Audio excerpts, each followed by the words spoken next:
Ukraine is witnessing the most important political and diplomatic process since the Treaty of Pereyaslav in 1654, when young Ukrainian state signed a treaty with Moscovia, current Russia, on its territorial and political integrity. Today, Ukraine is facing a similar challenge in order to unite the country, which is so divided on its political future. 2014 in Ukraine showed the new government being established after bitter fighting on the streets of the Ukrainian capital. Immediately, Ukraine's new leadership declared their intention to join NATO and sign the EU agreement, something that Putin wasn't able to agree with.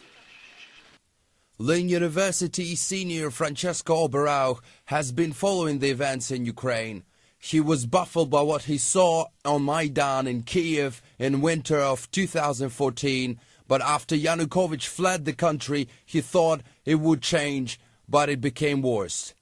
We could never know. Now the situation is a little bit more calm compared to what happened in the last year. Thanks to the European Union, probably the situation now will be calmer be compared to the situation we had in the past month. After 1991, Ukraine gained its independence. Therefore, now Russia wants to claim it again, and trying to invade Crimea was the only way. The only way actually in the past years that Russia had the chance to try to get Ukraine back. The UN reports that at least 5,486 people were killed in the conflict, which also took lives of 298 passengers of Malaysian airliner, which was hit by a missile. The United States expressed their concerns over the situation in Ukraine. They even considered supplying Ukrainian government with weapons.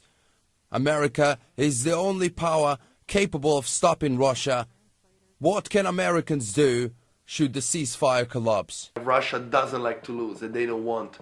The first thing that they don't want is that America interferes with their plans. What America can do is, of course, helping Ukraine. Ukraine people need help. There's a bad situation there. People are in danger, especially in East Europe.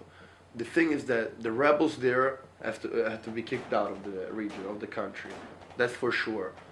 But trying to start a war with Russia would bring no good, nothing. But America has to stay close to Ukraine. Ukraine needs help.